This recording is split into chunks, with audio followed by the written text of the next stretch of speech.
Blackwell чип зарагдаж дуусныг та хэллээ. Blackwell Rubin-ий борлуулалтын төсөөлөл $500 тэрбум доллароос ч өсөх потенциалтай байгааг та хэлсэн.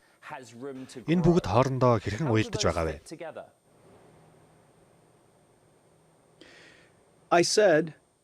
Би Blackwell-ийн борлуулалт цойлж байгааг л хэлсэн дээ.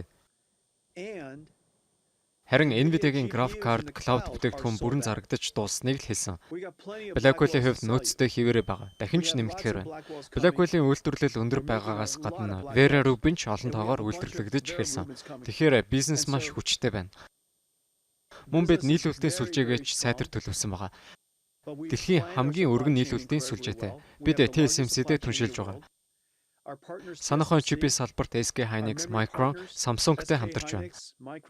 Бүгд биднийг дэмжиж гайхалтай ажиллаж байгаа. Foxconn, Quanta болон Wistron зэрэг системийн түншүүд. Мөн савлааны хамтрагчид маань ч бүгдээрээ л гайхалтай ажиллаж байна. Бид энэ өсөлттэй жилиг уртаас маш сайн төлөвсөн.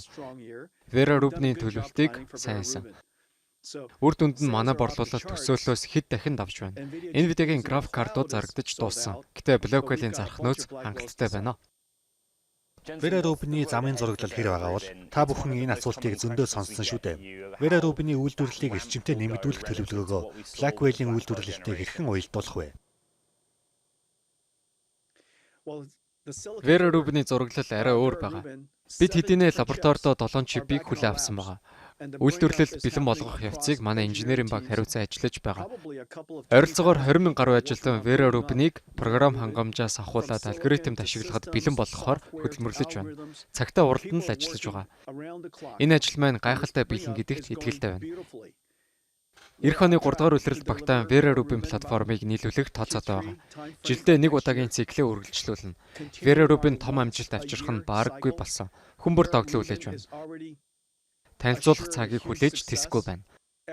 Сүүлд нь бас нэг зүйл байгаа нь rack scale буюу багцлсан хэлбэрийн архитектур. Энэ бол үнэхээр хувьсгал авчрах шийдэл.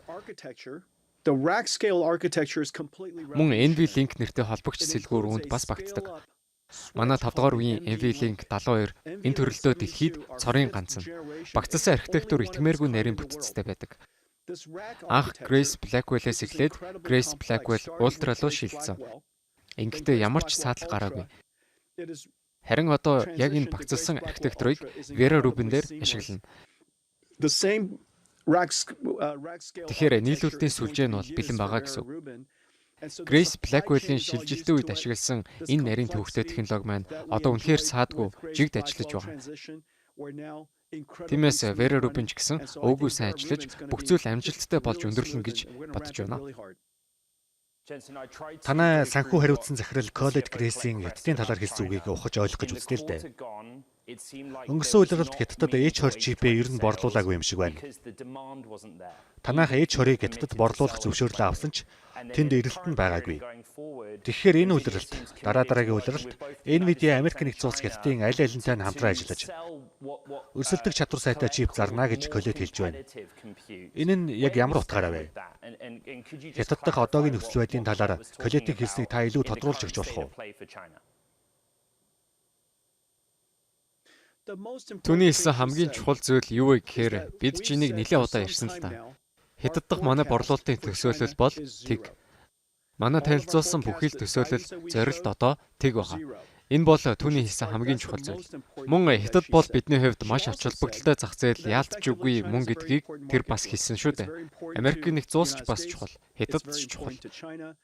Хятадын зах зээлтэй дахин холбогдож гаргасан шилдэг бүтээгдэхүүнээ нийлүүлж дэлхийн хэмжээнд өрсөлдөх боломж олбол бидэнд маш таатай байх болно. Хятадын зах зээл мэдээж том. Миний тооцоолоор тус зах зээл энэ онд 50 тэрбум $аар хэмжигдэх төлөвтэй байна. Бид хятадын зах зээлд өрсөлдөж чадаж байгаа нь Америкчуудад нэлээдгүй давуу тал болж байна. Мөн Nvidia-гийн технологиг хятадд нийлүүлж байгаа нь хятадын зах зээлд ч үр өгөөжөө өгөх болно. Харин хятадын програм хангамжийн компаниуд тэнд хөгжүүлсэн нээлттэй их модель хятад гэлтгүй бусад улсад өргөн хэрэглэгдснээр олон улсын инновацид хувь нэмэр оруулж байгаа хэрэг. Иймээс бид хятадын зах зээлд оролцох боломжтой байх нь үнэхээр ач холбогдолтой. Цаашдаа ч энэ зах зээлд ажиллах боломжтой хэвээр байвал бүрч сайн хэрэг. Гэхдээ одоогоор Nvidia хятадын зах зээлд зээлээс ямар ч ашиг хийхгүй гэж бодох нь зөв. Бид Америк нэгдсэн улс болон Хятадын засгийн газруудын аль алинтай тасралтгүй холбоотой байж нөхцөл байдлыг тайлбарлаж, нээлттэй зах зээл иргэн шударгаар өрсөлдөх боломжийг олохыг уриалсаар байх болно. Тиймээс энэ бүх зүйл биелэлээ олох хүртэл бид Хятадын зах зээлээс ямар ч орлого олохгүй төсөөлөлтөй байх нь зүйтэй юм а.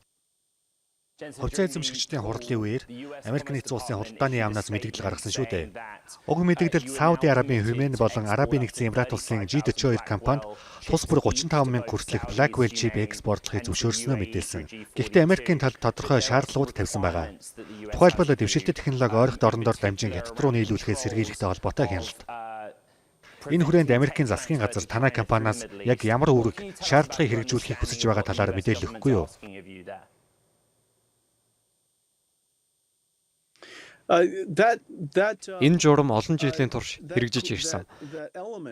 Зорилго нь технологиг нууц суугаар Хятад руу шилжүүлэхээс сэргийлэхэд оршдог. Мэдээж өнгөрсөн хугацаанд нууц суугийн эрсдлийн талаар хүмүүс янз бүрийн таамаг дэвшүүлж байсан.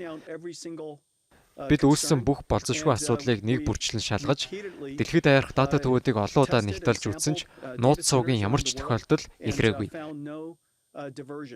Тиймээс энэ чиглэлд бид хатуу нэгт хяналтаа үргэлжлүүлэн баримтлана.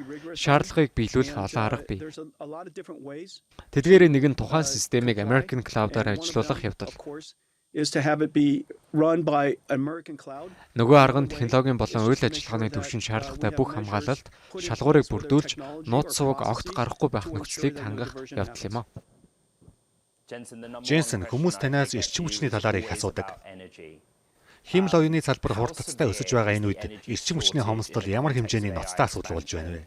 Мөн та эрчим хүчний хэрэглээний талаар, ялангуяа энэ их бүтээн байгуулалтад чипс илүүтэйгээр эрчим хүч өөрөө томоохон хязгаарлалт болж байгаа гэж бодож байна уу? NVIDIA-гийн төвшин цар хүрээгээр ярих юм бол бид жилдээ 60 гаруй хувиар өсөж байгаа гэдгийг санахын зүйтэй. Манай компани улирал хоорондын өсөлт 10 тэрбум ам доллар байна. Нэгэн улиралд бид бүхэл бүтэн компанийн дата хэмжээгээр тэлж байна. Тэгэхээр ийм хувь хэмжээгээр өсөж байгаа үед бол бүх зүйл сорилт болно. Тэм учраас NVIDIA нийлүүлэлтийн сүлжээндээ дэлхийн түвшинд ажиллаж, TSMC зэрэг гайхалтай нэр хүндтэй ханган нийлүүлэгчид санах хойно болон системийн түвшүүдтэйгээ нэгт холбоотой ажиллах зайлшгүй шаардлагатай. Мөн нийлүүлэлтийн гинжин хэлхнийг гүйцэтгэгчид болох эрчим хүчний нийлүүлэгчид, цахилгаан үйлдвэрлэгч компаниуд болон газар эзэмшигч, барилга байгууламжаар ханган нийлүүлэгч гээд өргөн хүрээний хамтын ажиллагааг гүнзгийрүүлэх шаардлагатай болж байна. Тэгж байж бид бүтээгдэхүүнээ зах зээлд нэвтрүүлэх, өргөн хүрээнд байршуулж эхлэхүйд шаардлагатай газар, эрчим хүч, барилга байгууламжийн бэлэн байдал бүрэн хангагдсан гэдгийг баталгаажуулж чадна. Манай хамгийн том давуу талуудын нэг бол бидэнд зах зээлийн асар өргөн хүрээний сүлжээ бий. Бид бүх клауд бизнесүүдтэй хамтарч байна. Бүр бүхий л клауд үйлчилгээ үзүүлэгчид, манай үйлчлүүлэгчид байдаг. Бид бүх график карт клауд нэгжүүдтэй хамтарч байна.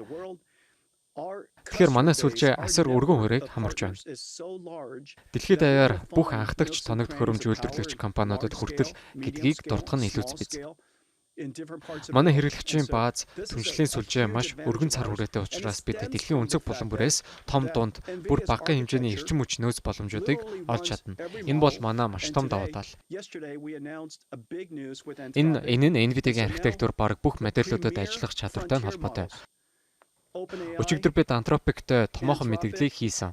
Тэгэхээр өнөөдөр дээд түвшний фронтир загварууд болох OpenAI, Anthropic, xAI, Gemini гэх мэт бүх нээлттэй их үүсвэрийн биологийн загварууд, физикийн химэл оюуны загварууд гээд дэлхийн бүх загварууд дээр NVIDIA ажиллаж байна.